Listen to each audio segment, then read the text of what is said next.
now. All right. So hi, everyone, and welcome to today's webinar, How Cyber Marketers Use Personalization to Ensure Enterprise Buyers Stay on Track. Learn how Tenable manages the full account journey across their digital assets. I'm so pleased to welcome you all to this interactive webinar and post-webinar small group discussion event. So my name is Gianna Whitfer. I am the co-founder of the Cybersecurity Marketing Society. We are a group of cybersecurity marketers, over 430 strong, and we host events, educational sessions, and networking events for cybersecurity marketers. Learn more about us at cybersecuritymarketingsociety.com. A couple of housekeeping items for this webinar. We have Q&A enabled, so feel free to drop in those questions either in the Q&A box on the bottom. You're all cybersecurity marketers, so you get how Q&A works, but in the Q&A box at the bottom or in the chat. We will be taking Q&A questions during the webinar and after the webinar. This webinar will take about 40 to 45 minutes of presenting. After that, we'll be jumping into breakout rooms. Everybody should have gotten a Zoom invite for breakout rooms. It will require us to jump to that Zoom, but then afterwards we'll be able to have small group discussions and you'll be able to meet our panelists today, Limor and Avishai. All right, I am so pleased to introduce our speakers today. So Limor Danai is the marketing director at Tenable. And Tenable is a company we all know, whose customers include more than 50% of the Fortune 500, more than 30% of the Global 2000, plus large government agencies. Limor comes to Tenable via acquisition of Indige and has years of experience directing and executing marketing programs at B2B companies. I'm also pleased to announce Avishai Sharon, the CEO and co-founder of TrenDemon, a personalization platform for B2B companies that allows personalization at scale. So the topics that we'll be talking about today includes how Tenable approaches and executes on personalization efforts across the digital customer journey. And we'll also share some interesting data on personalization, as well as some content and personalization best practices, including gating or not gating, the ever long debate, content pooling, funnels, and more. And as I mentioned, after Q&A, we'll all be jumping over into discussion rooms where we'll continue this conversation with Limor and Avishai. We'll have 2 rooms set up: personalization stats, methodologies, and playbooks, which will be led by Limor and Avishai, and tech stacks and tools for personalization success, which will be led by me, plus Halal and Maria. So with all that, I'm going to pass it over to you, Limor and Avishai. Thank you so much for being here. Thanks, Gianna. It's a pleasure to be here. I'm really happy to take part in the community. This is our first event together. So looking forward to making this something of an ongoing tradition. So thanks for inviting us. Hi, Limor. How's it going? Good, thank you. Thank you for having me. Excited to be here. Awesome. So, when we talked about the topic for this webinar, personalization is something that I think everybody talks about. But as we were kind of unraveling the topics for this webinar and in general, I think what we came to realize is that what we're actually after, all of us as marketers, is ways to reduce this friction within your buyer's journeys. Now, we've all seen recently what friction in the journey can do. I think when talking about the digital journey, you don't sometimes see where your deals get stuck, but that friction is what sometimes kills deals. And I think this is really what we wanted to talk. And the reason I've asked Limor is I think she has a very unique perspective, which she'll share shortly, coming from a small startup and a small marketing organization, one woman show that had to do everything, and then migrating that operation to a large enterprise. And so she has, this dual perspective. So it'll really be interesting to hear more from you how you did this and how you see the differences between those different sides. Before we get started, do you wanna maybe give a quick background to you and to your company? Sure. So thank you again for having me here. I'm usually on the side that promotes webinar and not on the side that talks in webinar, so bear with me. So I hope that's going to go smoothly. Yeah, so as Gianna mentioned, I work at Tenable currently and joined Tenable over a year ago via the acquisition of Indigi. So as Avishai mentioned, having the perspective of working for a startup company and kind of overseeing the whole digital experience, and then moving to a larger company and being part of a team that's working towards in marketing and targeting our different buyers. Do you want to start sharing the slides, Avishai, or? Yeah. Okay. Yeah, I think that to help give some context, I'll show you a few slides about TrenDemon, what we do, and kind of the data that we have, and then we can talk about Tenable organization, marketing organization activities. So let's jump to it. Very quickly, as Gianna mentioned, we are a personalization platform. We're an attribution-based personalization platform, working with B2B companies with a special kind of place and focus on cyber companies. We have working with quite a few cyber companies, cybersecurity companies, tech companies, but also working with brands. Alongside me, my co-founders are Lena, who's our CTO, and Halel, who will be joining us to the breakout session, talking about tech stacks later on, also in charge of customer success. Marketing is a very crowded, noisy space, of course, tons of tools. Just to orient yourselves in terms of where we're positioned in the typical stacks of our customers. So usually all of our customers have CRM, marketing automation, and some CMS. Most of them also have some ABM, or some of them also have an ABM platform or solution. And also all of them have some analytics. And we've helped build that gap between this incoming traffic on its way to the marketing automation, to becoming a lead, becoming a deal, and helping personalize those experiences. So this is just to help you kind of situate TrenDemon in the space, in the ecosystem. And the problem that we help companies solve is that the customer journey, as we all know, is very long, arduous, complex, but still most of the companies see only that last piece of what happened before conversion, before sign up. What actually happens is much more complex, as we know, coming in multiple times, multiple touch points. And when we're talking about account-based marketing, as Limor will discuss as well, we're talking about different people from the same company having different journeys. So managing that is a difficult task. But even more importantly, what do you do with this information? So in a nutshell, TrenDemon helps map those customer journeys down to the pipeline, to the CRM, to the marketing automation goals. We attribute the impact of those assets, web pages, blog pages, white papers, and so forth, and use these insights to personalize experiences. Again, reducing friction, and this is, I think, the goal that we're all after here. How do you make sure that your buyer's journeys are as seamless as possible? Eventually, what the end user will see, your visitors to the website would see a very natural experience. So this is an example from one of our customers. So the website would have these recommendation units, engagement units that are powered by the attribution insights. So instead of wasting this opportunity of engagement with just random information, you can actually make use of this real estate and of this opportunity to have a dialogue with your visitors. Not going to go into too much detail, but eventually it connects down to the revenue. What we're seeing is a deepening connection between revenue and marketing operations. And so the goal is to really see how marketing affects pipeline and revenue. Before starting TrenDemon, my biggest problem as a marketer, as someone who worked at a marketing agency, was showing the impact of work of content on revenue, on goals. Myself, I'm not a data person, I'm not an analyst, more of the storytelling side of the equation.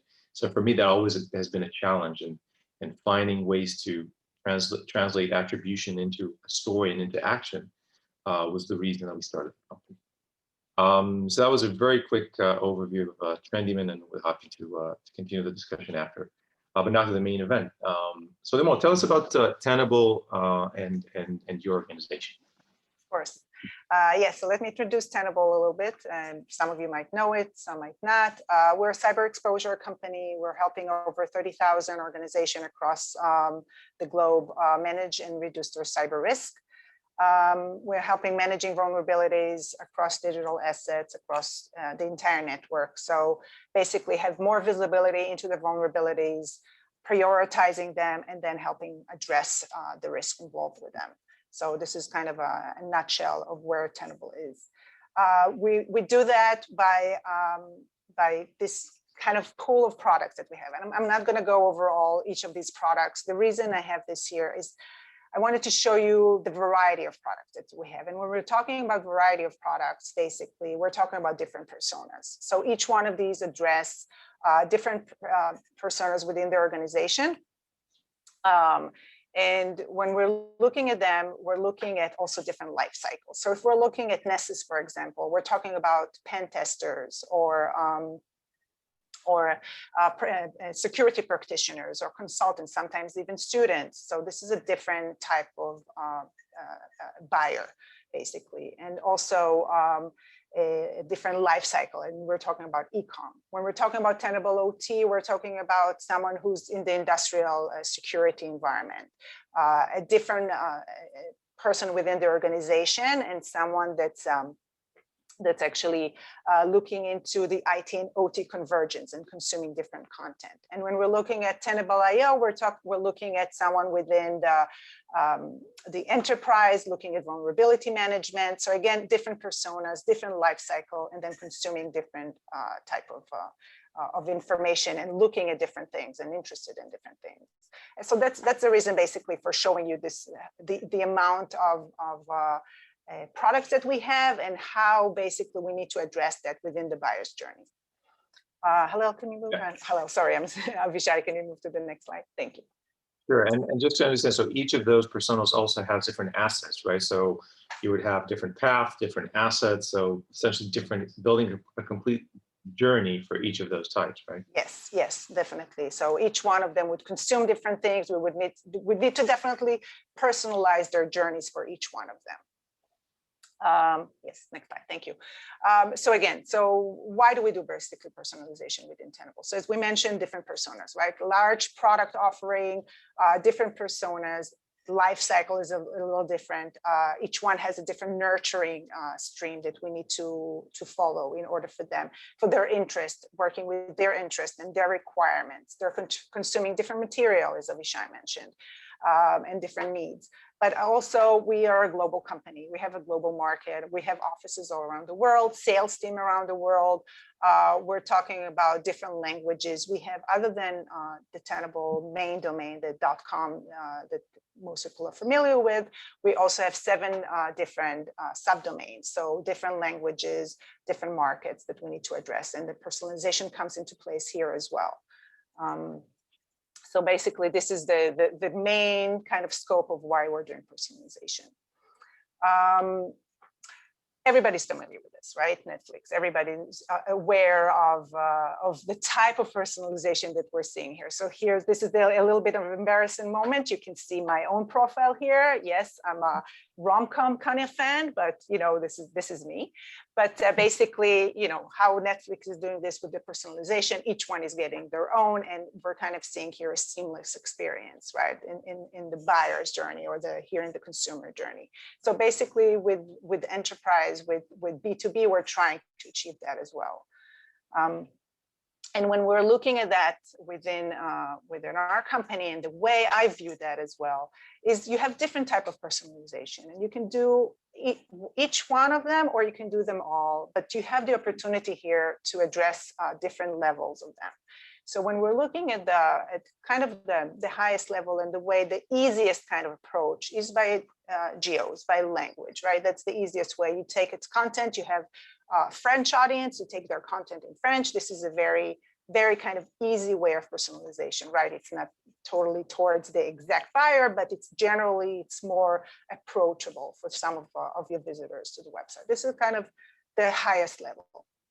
And then when we're looking at the second level is the when and where, which pages they're visiting, right? What is their read time on that page visit? So it's a little bit more intricate, but still kind of an easy way to see what they're visiting, and then approaching them at the point of visit, at the point of where they're at on your website. So here as well, you can do that with conversational tools, you can do that with personalization tools, with different areas.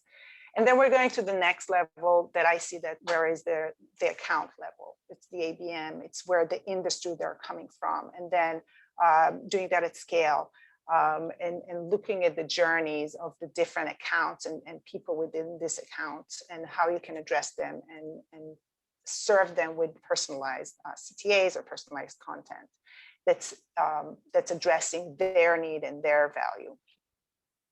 And the next one, and I guess that's the most kind of more complicated one, and the one we're trying also to achieve is what are they consuming? We want to see what type of content is interesting to them, what they're already consuming. Once you start getting the data, you see more and more, and you can use that towards surfacing more assets that are relevant to them and interesting to them. So you can do, as I said, each one of these, but when you do all of them and combine them all, the ability to do that will provide you kind of the seamless experience, or the reducing the friction within the buyer's journey. So when you're able to do all that, you can get that final and ultimate personalization that we're all trying to achieve. One question I think that probably some audience members have is, what would be the right stage, or what would be the prerequisites? Because you've seen kind of the journey of the organization from a small startup and then migrating into a large organization. What are the inflection points and the dependencies between moving to those different levels, right? Because small organizations probably don't have the capacity or bandwidth or ability to execute on all of the high level ones. But can you see like this path between the initial stages, the needs?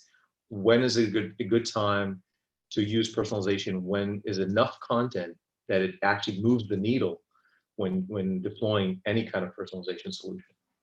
Right, and I think, and I'm going to address that a little bit later in the slides, but I definitely see personalization is an ability to do, I think, in any type of organization, in any type of size of organization. And you can do that, as I said earlier, in the different levels. So it also depends on what type of tools you have, I guess, to be able to provide that type of personalization experience within the company.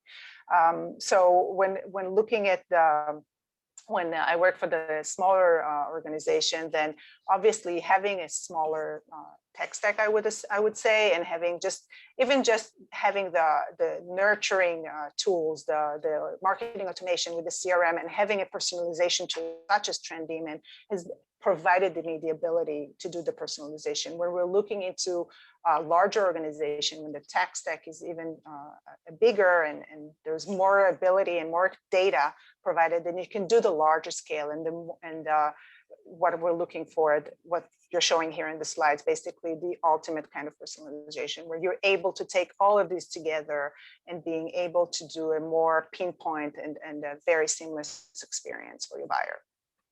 So basically, you just have more, basically have more data points. We're going to see this in a sec, right? You have more data to act on, make the personalization more contextual, right? You're able to have a more meaningful conversation with your visitors. Correct. And if you share the second, right, this slide here, we see the different kind of tools that we have at our hand that are providing us the data, as Avishai mentioned, it's helping us actually address more of the needs and more of the interest that the buyers have, and being able to surface them with all the data that we have, and being able to serve them with the right content. So they'll be able in each step of their journey and each step of being addressed kind of with each of these platforms, being able to serve them the right content. So when looking at them as siloed kind of platforms, and I guess that's part of what we had initially, each one of these performing separately, then we get a little bit of a disconnect experience. But when we're trying to put all these together and kind of have a cohesive, them all speak to each other, to one another. This is kind of the ultimate goal. This is where we're seeing ourselves eventually. And we're actually also fine-tuning this as well. But basically taking intent data from one end, and then having the marketing automation and information from even our retargeting campaigns, and putting them all together into our personalization tool, being able to serve them the right experience, the right in their buyer's journey, and providing that seamless. And we can see that from our experience from using that type of information and working cohesively with all of these, we're actually seeing great performance. And I can share a little bit that, for instance, with webinar registrations that we've been and targeted webinar promotions that we've had, we've seen 40% conversion rate on that. And we're seeing with blog subscriptions that we've had using a personalization tool, we've seen 200% year-over-year increase. And overall MQL to SQL 60% conversion rate. So we're seeing great experience with kind of working cohesively with all these platforms together. And I think what we talked about the fact that when you started, you said you had these siloed areas, right, of data, and then you're working to integrate it. So doing this now in retrospect, would it be safe to say that the mindset should be think about the integration ahead of time, think about how these tools have to connect, because they will need to connect eventually, as opposed to onboarding them and then trying to figure out how they are supposed to interact and coexist?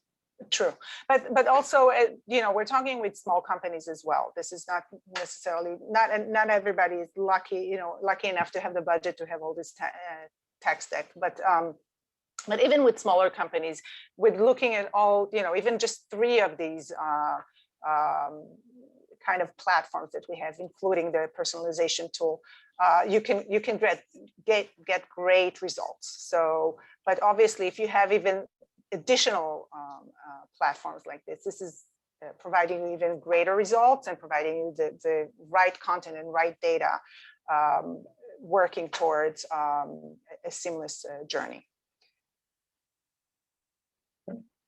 I hope I answered your questions. Yeah. Thank you. All right. So now we're getting to ask them to when should a customer company or a marketing organization, what would be the considerations, right, they need to think about when looking to onboard, and what are the requirements, right? Because there is a price always, right? Yes. Bandwidth, time. Yeah, and I mean, I asked it here, is personalization right for everyone? And I also already answered that before. Yes, I think it is. I think it's right for any type and size of company, obviously. But within the company size, you need to understand different things. So whether you have the budget to invest in it, what type of platforms you have the budget to invest in. You need the buy-in from management, obviously, because you're going to do some things on the website that are, you know, sometimes might interfere with other agenda, but they need to know the experience that they have, the relevancy, and also the I lost the word, but the opportunity that's behind it, that's the conversion that's going to be behind it.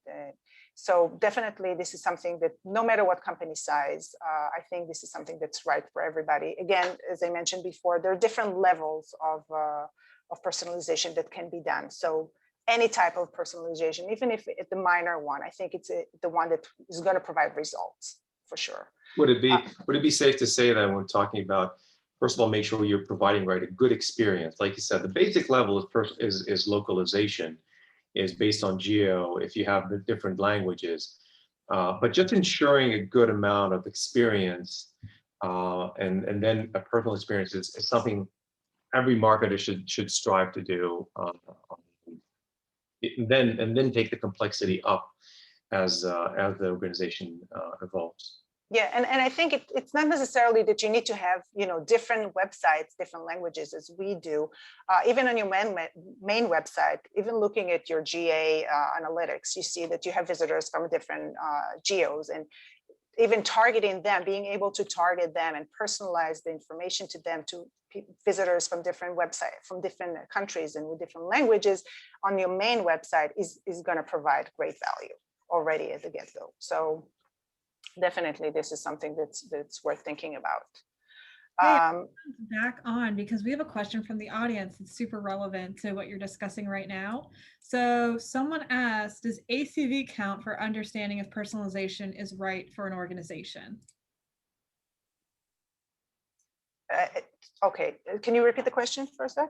Oh, I'm so sorry. ACV, annual contract value, count for understanding if personalization would be helpful for a specific company. I mean, definitely if you can associate the ACV to the campaign that you're using, and if you're able to associate a specific campaign, a personalization campaign to the ACV, definitely you see that results. And you'll be able to see the impact of that on your pipeline. I think also, Limor, we talked about the fact that Tenable has different products. Some of them are long tail to pen testers. Some of them are enterprise. So I think there's also the question of personalizing based on the persona or based on the account value. I think what we're seeing is that when you have high ACV products with multiple people with long journeys, the sales cycle is going to be relatively longer, and you're going to need many more touch points in order to continue engaging them. So personalization there is probably going to fill a significant role. And I think that if we take it to the other spectrum of consumer products, where it's very transactional, right, then the personalization aspect is less of content, is maybe more of offerings, right? Think of Amazon's related products. So there's maybe that different type of transactional personalization. So I think it's also helpful to think about, what am I personalizing, right? Am I personalizing messaging? Am I personalizing the flow, the journey? Am I offering different products? And yeah, every one of them has a factor in how you're going to orchestrate those journeys, right? You're gonna take a different path, probably with every one of those different types. I hope I understood the question. I'm not 100% sure I got the ACV relation question, but hopefully that probably could. And to your point also, Avishai, when we're looking at personalization, if we're looking at the longer buyer's journey and we're looking at personalization, it's definitely going to complement also other campaigns that you're doing within that journey. So definitely working on these together is going to be helpful towards the ACV eventually. So. One question I had, and thanks for the rundown, but you know what, I think maybe Limor, because I know there's other topics that we wanted to discuss in kind of the questions, right? We want to talk about content. So let's go through that. But then just one question I want you to start thinking about. We talked about this a little bit before. How did 2020 and COVID change or affected how you're looking at it? How did it accelerate? Did it change? If you have any kind of thoughts on how it affected your organization. For sure. So in 2020, and I think, the first thing that's happened to many of the companies, conferences and field events have dropped to zero, right, for everybody. So definitely there was more eye on and budget into digital campaigns and overall, working on your website, on any digital and online visibility. So when we're looking into that, definitely personalization came into place and further into addressing that and addressing the journey that the buyer is going through and addressing their interests and needs. And obviously people were consuming a lot more content. They're online, they're on their computers. So this is something that needed to be addressed, and wanting to have kind of less friction and for the buyer when they're going and visiting your website or seeing the campaigns, being able to consume the content that they wanted without a lot of interruption. And that leads me to the next point here on the slide is if you want to do the right personalization, you definitely need the right amount of content. You need content and content, because this is what they're consuming. And this is what we're seeing also 2020. Everybody's online. They're consuming tons of information. So you need it to be fresh content, new content, things that are going to be of interest to them, to stay on your website, right? And addressing their interests and needs.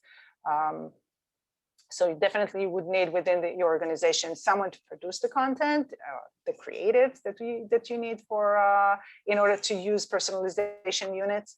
So this is one of the things that definitely, if you're looking into doing that, you would need that type of partnership within the organization. I hope I answered your question, Avishai. No, yeah, we're definitely seeing kind of the increase of content as playing that role. What would be the threshold? Do you have a feeling of, I'm sure some companies might say, well, what is a good amount? How much do I need? And naturally the answer is it depends, right? It depends on your buyer, it depends on your product. But do you have like a feeling of what is a good amount that it would make sense to start using personalization?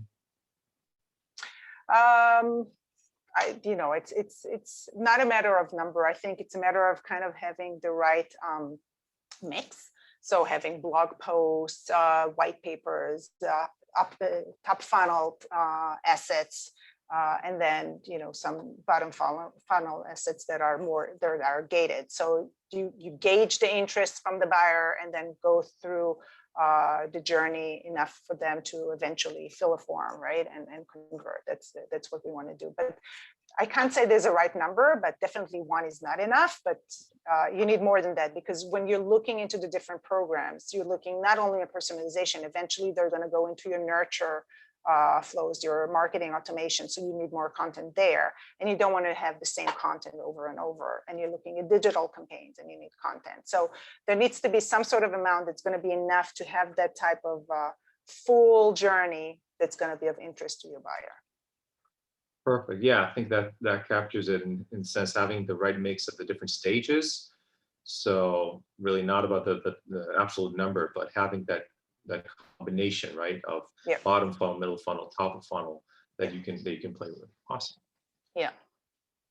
The other component, obviously, you need someone to handle that, actually someone to run it. So one of the things when I joined Tenable, for example, I heard from my supervisor, they've been looking into putting in personalization into play for over 2 years, but they didn't have the personnel for it, the headcount to actually manage it and actually run with it. Someone who's dedicated to that program, because that program requires, the right person, the amount of time that's needed in order to work with different settings within the organization, address the needs of the organization, and working towards getting the content done and so forth, and actually implementing all the programming that needs to be done around that.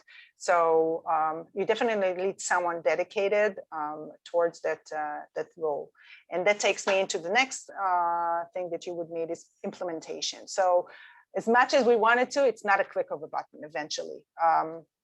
There is some setup going around behind it. There's some programmatic things that need to be done in order to implement that, making sure that on the back end, your environment is set up for that. So there's taxonomy around it, there's tagging around it. When I joined Tenable, there was some work that needed to be done on our landing pages in order for us to be able to surface and work within the TrenDemon tools for it to surface the right content for our visitors on the website. And so there's some work to be done around that. So that's something that needs to be taken into account.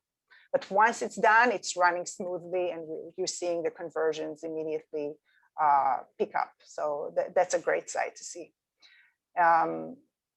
And the next and last thing here that I think is a takeaway is there's a lot of testing to be done, and that's actually the great thing about it. So the nice thing is testing and more testing. This is something I've learned over the year. Sometimes things work, sometimes they don't, but immediately you're able to see through the dashboard what's working and what's not. And immediately there's some tweaks that can be done in order to improve. And there's always room for improvement. There's always things that can be done, but the testing and looking at it and always analyzing it's providing you that ability to do that. And that's why you need the person who's dedicated to it, because there's always, you need to put eye on it, because this is our main goal, right? Increasing conversion, bringing more leads that are qualitative leads, and working from NQL to SQL. And that's what we want to see eventually.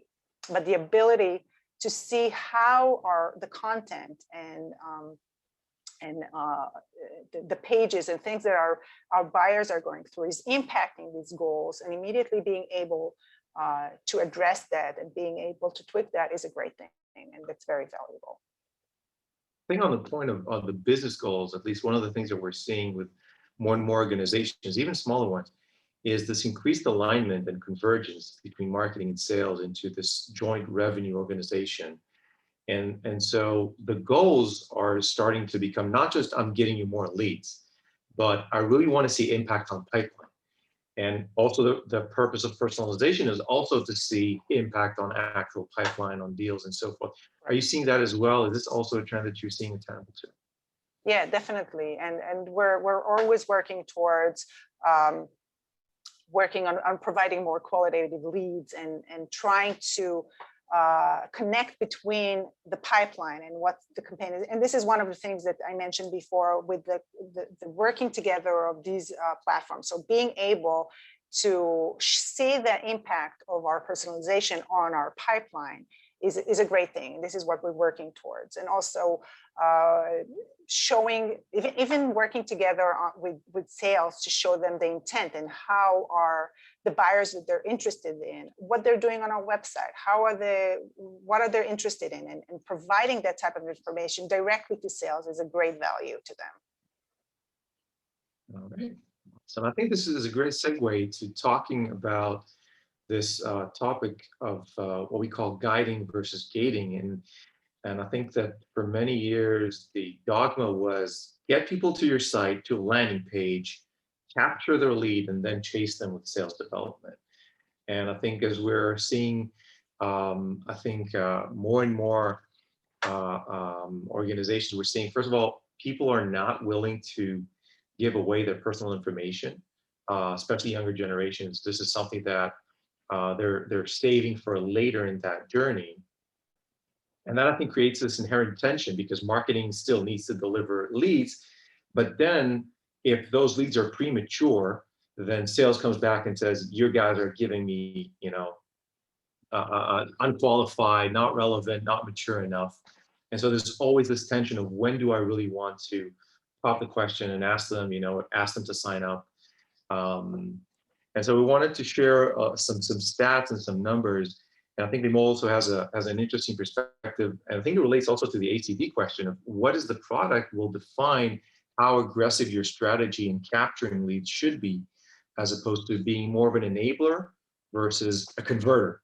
Let's say if those are the two spectrums, am I more trying to streamline, create a frictionless educational journey versus working towards the conversion? But just some stats that we're seeing, and this is from a combination of McKinsey data with TrenDemon, that if we're looking at a typical journey, about a third of it actually happens outside, especially for companies doing ABM. This is what would be considered in the intent stage, right? Companies who are exploring for solutions, buyers who are looking for those type of products, that is happening outside. Then they visit the website, and for B2B, and especially for cybersecurity companies, we see that 45% of that journey is happening on site. People usually read about 10 to 15 pages, mostly articles, mostly content of educational content, product related, case studies, and only then are they moving to sign up, and then they'll continue the engagement as a lead through the marketing automation, through other leads. But what we're seeing is that there's this huge gap here, this 45% part of the journey that is happening. And if you're not being proactive in it, you're going to lose some deals here. So this is definitely an area, if we're talking about why should management have buy-in, why should they care? This is why. Lots of those journeys, especially in higher enterprise level deals, which most cybersecurity market companies sell to the enterprise buyer, those deals continue or discontinue here at this stage of the anonymous. But then talking again on the question of gating versus guiding, Limor, you mentioned that for certain products you said no, because they're very more transactional. We did go for a quicker conversion as opposed to other products or offerings. Right. I think it matters also on where they are at the buyer stage, right? So if we're looking for someone that's just researching, as you mentioned, we would look at top funnel assets and not gating them and having just an awareness kind of thing, and going through, having them just read some of our content. Eventually we'll provide them with the bottom funnel content and gate it, and then we would gate that in order to eventually, yes, we want to get the lead, right? That's our goal. We're still towards, I guess we're less millennial in that way. We're still gating a lot of our content, and white papers seem to be the most converting pieces, right? And you want to still gate them, but we do have a lot of content that we provide ungated, kind of more for an awareness and just for educational way. Especially as I mentioned before, if we're looking at the pen testers and security kind of personnel, yes, we would address them with kind of top of funnel content. We had this discussion about, again, leading to your experience from a small, nimble, agile organization that can do things on the fly, quick and dirty, versus corporate, more structured. So one of the things that, the data shows is that, not surprising, the best converting forms that you have on your site are, like you said, 2 white papers, 2 content, but they have just 1 field. That's not always possible, right? You can't always just have 1 field. Right. Within our organization. So I think it's a matter of what marketing wants and what sales wants eventually, right? So marketing, obviously, we want to get the leads. We need to get to our quota. We need to provide leads to our sales organization. So we would love to have a 1 field form, right? Because this is a better converting one. But however, then it doesn't speak well with our sales organization, because sales need a little bit more data than that in order for them to follow up on the lead and continue within the conversation and eventually convert. So not always our interests are aligned. And when we're looking at smaller organizations, obviously, there's a little bit more flexibility to work towards that. When we're looking at larger organizations, then there's a little bit more friction there, and we need to address or kind of follow what we can within what our CRM system is requiring for that. So sometimes there's friction there. In some cases, we're able to transition. So for example, I can say that for our blog registrations, I was able to divert the company into doing a 1 field form, and that actually really helped us increase conversion there. But that's a different way, and then the nurturing kind of nurture flow works differently. And then after that, they'll once they become blog registrations, that probably they'll start getting more assets downloading, and then our sales team will get the information, the further field form, the larger form fields that they need, and then they'll get the more fields information in order to contact the lead. So I think the takeaway here really is, if you're smaller or we have the ability to reduce those thresholds, do that, right? Use that to your advantage. And don't put more hurdles between your users and content than actually is needed, than is necessary. Yep. Jana, we have a question, or we need to go to the breakouts? I'm here well, actually, we have like a lot of questions. So we wanted to go over to the breakout soon so that you and Limor and me and Halal can like meet people and answer questions more one-on-one too. But let's try and hit a few of these questions that were asked during the webinar as well. So everybody, don't jump over to the breakout rooms yet. I'll let you know in a minute. Okay, so Limor, you had mentioned and also Avishai, you also agree with this, that you kind of need almost a dedicated person to run your personalization efforts at your company, Limor. What's the typical title and experience level needed to realize the benefits of having a person who's running personalization efforts? Like, what is their typical title, and what do they typically know in order to implement this properly? Well, I think one of the things is, I don't know if it's a title thing. It's necessarily, I think it's more of a kind of an understanding. I think you need to be an analytics person. You need to understand and being able to read the data in order to be able to get insights from it and to build off of it and be able to increase your conversion, right? So, because eventually this is what you want. You want to increase conversion through the personalization unit. So being able to read the data, I think is key. So again, not necessarily the title. I think it's a matter of more of kind of knowledge and abilities. Awesome. Here's another question. How many different campaigns / personalization campaigns do you have running? So I think maybe Limor, if you want to answer that, and also Avishai, if you have or either of you, if you have like a best practice number, would be great too. Avishai, you want me to take that? Right. Take this, and I'll follow up with some stats that we have more data. So I can say when I started the Tenable and I introduced the personalization, so probably I had maybe 3 running campaigns, and now I think I have about 20 or more running at the same time. So there's a lot. I think, again, as I mentioned earlier, there's a buy-in from the company. So once they see that it's working and it's running well, there's been a lot of requests from different organizations, from the film marketing, when we're looking at, and I mentioned earlier, the kind of geographical personalization, there's a lot of demand from there as well.